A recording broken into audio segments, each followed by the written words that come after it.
ভাবুন তো এমন এক মোবাইল ফোনের কথা যেটি একবার চার্জ দিলে আর কখনোই চার্জ দেওয়ার প্রয়োজন পড়বে না।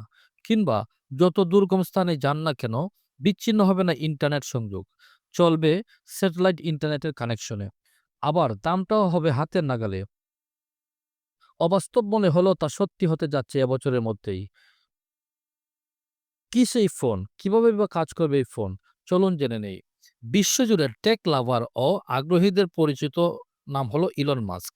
টেক দুনিয়ার খবর রাখেন কিন্তু ইলন মাস্ককে চেনেন না এমন ব্যক্তিকে খুঁজে বের করা খুবই মুশকিল। বহুদিন আগে থেকেই শোনা যাচ্ছিল বিশ্বজুড়ে অ্যাপলের একচেটিয়া বাজারে টেক্কা দিতে ইলন মাস্ক আনতে যাচ্ছেন নিজস্ব brand, mobile brand. Tesla phone বাজারে এসেছেও ঠিক। এবার টেসলা ফোনের আরেকটি মডেল আসতে যাচ্ছে বাজারে। এই মডেলটির নাম রাখা হয়েছে পাই। বিভিন্ন টেক সাইট থেকে জানা গেছে টেসলার এই ফোনে থাকছে না কোনো চার্জের ঝামেলা। এটি সৌরশক্তিতে চার্জ হবে। ফোনে থাকবে মোবাইল চার্জিং ব্যবস্থা। এছাড়াও স্যাটেলাইটের মাধ্যমে চলবে বিশ্বের যেকোনো স্থানে নিরবিচ্ছিন্ন ইন্টারনেট।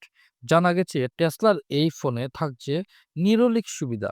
নিউরোলিক হলো সেই প্রযুক্তি যার সাহায্যে মস্তিষ্ককে সংযোগ করা সম্ভব প্রযুক্তির সাথে।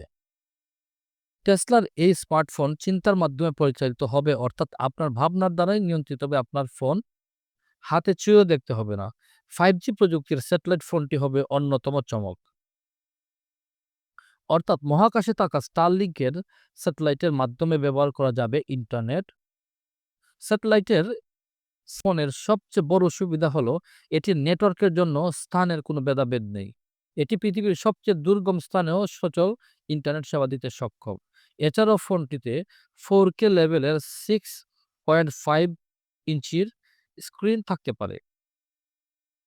পারফরম্যান্সের দিক থেকে ফোনটি একটি স্ন্যাপড্রাগন 898 প্রসেসর দ্বারা চালিত হবে। এই প্রসেসরটি পেয়ার করা থাকবে 2 টেরাবাইট স্টোরেজ ক্যাপাসিটরের সাথে। মাস্কের চলমান প্রজেক্ট স্টারলিংক সেই প্ল্যাটফর্ম তৈরি করে চলছে। জানা গেছে 4 লেন্সের 108 মেগাপিক্সেল ক্যামেরা থাকবে এই মোবাইলটিতে, যা রাতের আকাশে তারাকে খুব কাছ থেকে তোলা যাবে কোনো প্রকার ক্লোজার এক্সপোজার ছাড়াই। স্টারলিংকের সৌরশক্তি বা সৌর প্যানেল থেকে এটি অটো চার্জ নিয়ে নিবে, যার ফলে চার্জিং এর কোনো ঝামেলা থাকবে না। এই ফোন দিয়ে আপনি আপনার পছন্দের গাড়িটাকেও কন্ট্রোল করতে পারবেন। ধারণা করা হচ্ছে যদিও স্টারলিংক তাদের বিভিন্ন ওয়েবসাইটে এই ফোনের কোনো এক্সপোজ করেনি, তারপরেও বিভিন্ন সাইট থেকে জানা যাচ্ছে এই ফোনটি এবছরের শেষের দিকে বাজারে আসতে চলেছে।